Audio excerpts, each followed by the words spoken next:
ST media நேயர்களுக்கு அன்பான காலை வணக்கம். ஐயாவுடைய அற்புதங்களை பேச எனக்கு ஆயுள் காணாது. இருந்தாலும் பதிக்கு வரக்கூடிய மக்கள் ஐயா என்றால் முனிவரா, சித்தரா, மனிதரா என்று கேள்விக்குறியாக உள்ளது.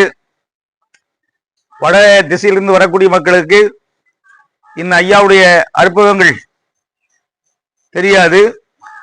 அதனால ஆங்காங்கு பதிகளில் ஐயாவுடைய அகிலத்திரட்டு அம்மான் எங்கக்கூடிய பொக்கிஷம் உள்ளது. அதை வாங்கி பாராயணம் பண்ணி நீங்களும் நீடோடி காலம் வாழ வேண்டும், வளர வேண்டும். இது என்னுடைய அருமை சகோதரர். அவருக்கு நான் சகோதரர். எம்மதமும் சம்மதம். 10 அவதாரங்களை உங்களுக்கு நான் காமிக்கிறேன். அவதாரம் இது கூர்ம அவதாரம், இது வரக அவதாரம், இது நரசிம்ம அவதாரம், வாமன அவதாரம், பரசுராம அவதாரம், ராம அவதாரம்.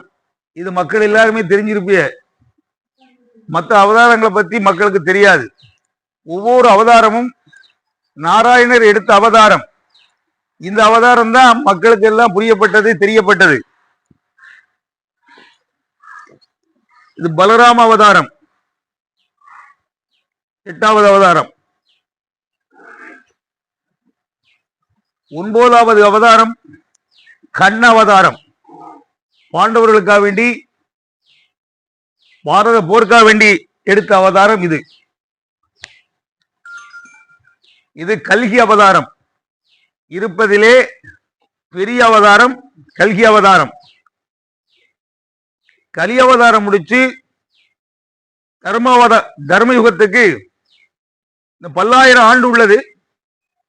கலி முடிக்கக்கூடிய காலத்திலே எம்பெருமான் நாராயண வைகுண்டர் இப்பவே தர்மத்தை மக்களுக்கு கொடுத்துக்கிட்டு இருக்காரு. தர்மத்தை கொடுத்து நோய் வீணி நொம்பலத்தை ஐயா சிறப்பாக நடத்திக்கிட்டு இருக்காரு. நான் பண்டாரம் வேட்டைக்காரங்குளம். அன்பாவுடைய ஐயாவுடைய மக்களும் ஐயாவை பத்தி ஆங்காங்க வரக்கூடிய பதிகளுக்கு வரக்கூடிய மக்களுக்கு நீங்கள் இதுபோல ஐயாவுடைய அவதார கோலங்களை பணிவா எடுத்து சொல்லணும். ஐயாவுடைய அற்புதங்கள் உலகத்தில் உள்ள மக்களுக்கு அத்தனை பேர்களுக்கும் தெரியும்.